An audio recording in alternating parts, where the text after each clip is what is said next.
Testing.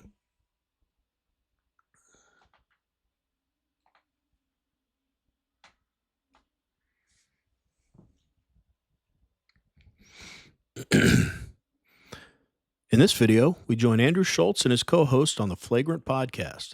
Andrew Schulz and the crew discuss Tim Dillon's recent viral interview. Andrew Schulz and the crew discuss Tim Dillon's recent viral interview on CNN. With that, let's watch Andrew Schulz with an assist from Tim Dillon wreck CNN. With an assist from Tim Dillon, wreck CNN.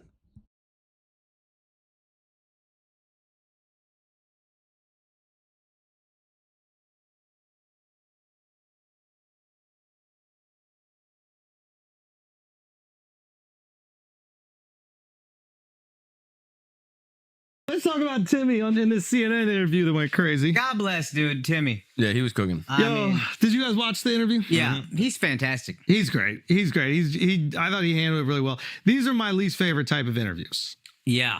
Where there's a lack of curiosity. I don't like this style of interviewing, which comes off as, again, I can't say like what this person's goal was, but like this style of interviews that I think were popularized, they've been around for a while, don't get me wrong, but where it's like, this is how I feel about the world, and I'm going to ask you questions that will confirm my belief about the world. Instead of, this is how I feel about the world. Am I off for thinking about this? I'm around somebody who like has in-depth knowledge about this stuff.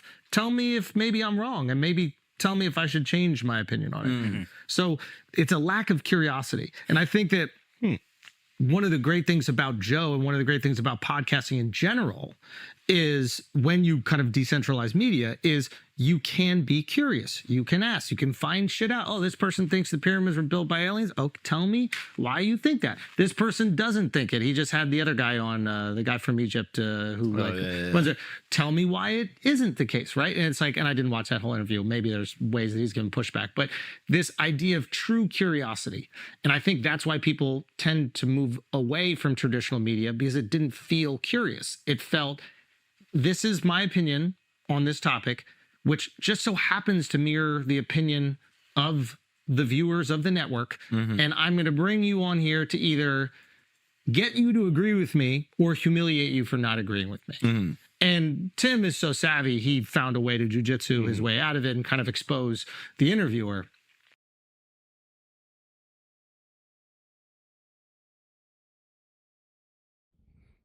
I mean, Andrew Schulz is right on the nose.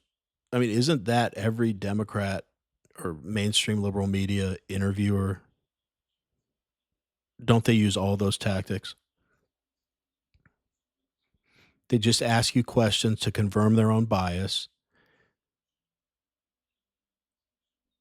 And Andrew said it really well there at the end. They either want you on there to agree with them 100%, or to try to make you look stupid for disagreeing with them.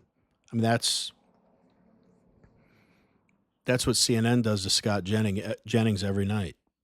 They frame things in a crazy way to put him on the defense, and he's smarter than all of them combined, so he takes care of business. But that's one of their staffers, and they do it to him. I mean, when they get conservatives that interview anyone on CNN, MSNBC, the whole goal of the interview is to get a soundbite, get them to contradict themselves. It's not going in with any curiosity, say, all right, this person thinks different than me. Let's investigate that. Anyway, let's get back to the video.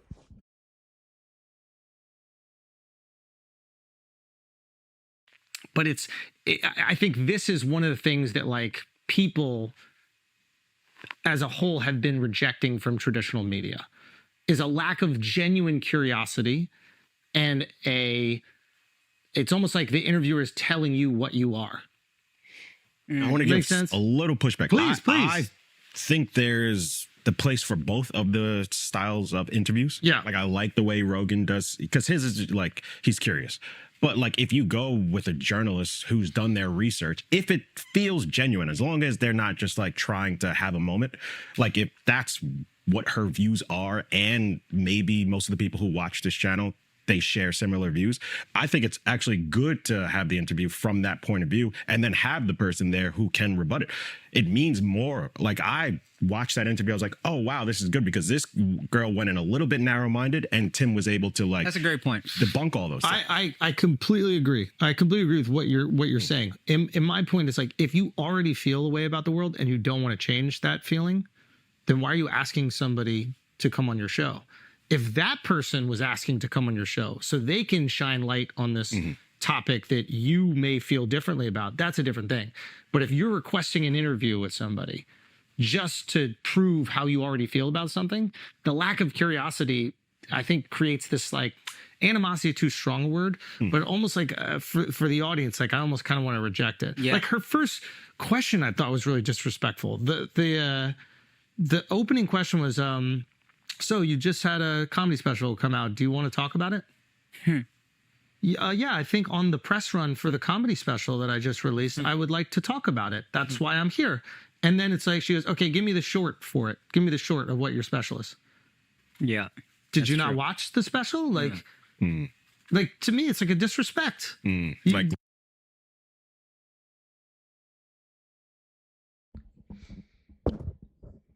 If you like watching videos like this one, like and subscribe. We'd really appreciate it. Let's get back to the video.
If you like watching videos like this one, like and subscribe. We'd really appreciate it. Let's get back to the video.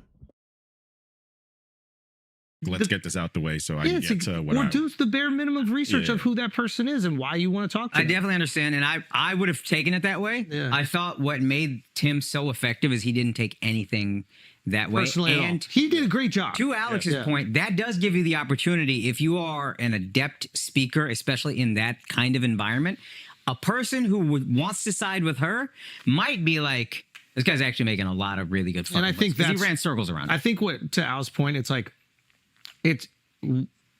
it's great for the viewers, not necessarily maybe her viewers that want to see her opinion, which is also their opinion confirmed, which I think is like an issue with legacy media. It's an issue with like journalism in a lot of ways in terms of like print journalism. It's just like, this is the perspective from this magazine, and we are just going to project that perspective on every different story that we tell. And there's something boring about that. It's like, it's expected. Like, and that's kind of what I didn't like about it. But seeing somebody that's as adept as Tim at like navigating that type of journalism, like he's experienced a lot of it. He's probably watched a lot of it. He also knows comedy way better than she knows comedy. That's not her field of expertise. He was able to expose her tactics. And I think what ended up going viral was the exposing of her tactics. You know, her coming in with this idea that there's like no liberal comedian. It's like, they are all liberal. Like every single one of them is liberal. Like the majority, the vast majority are. Were they planning on putting the entire interview out in its entirety? I don't. No, apparently she asked for that.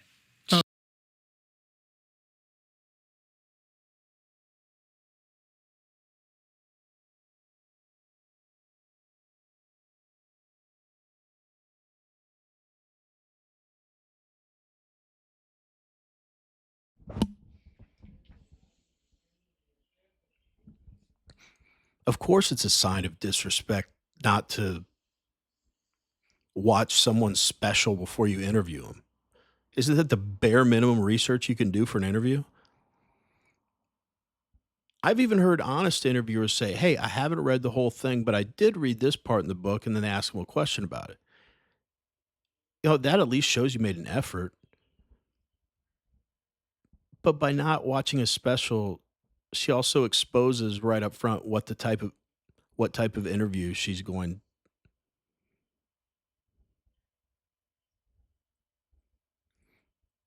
What type of interview she's going to conduct. Because it's clear she doesn't care about anything you have to say. And then she says, well, tell me the short version about your special.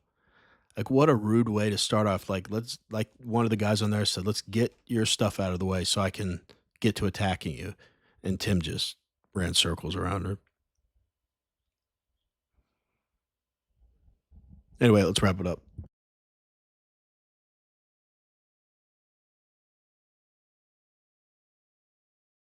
She wanted that, which is a testament to her. Good Tim for her. did too. No, I thought. I think he forced their hand. Yeah, I thought they were going to put out an edited version, and Tim was upset. He went on Rogan and he was like, put the whole thing out. Yeah. I think he forced their hand, and then if they didn't, they look fraudulent. Yes. Okay. Because it could be very easy to edit it, chop it up. And My understanding was she asked for it, so maybe I got that wrong. But I also, the best moment in this clip that went viral is when, I don't know if we want to play it or not, but when he names the left of center comedians, and then he goes Louis C.K., and she goes, and he goes, why? Because he's an imperfect person? Yeah. And that is like, oh, that is the entire liberal problem.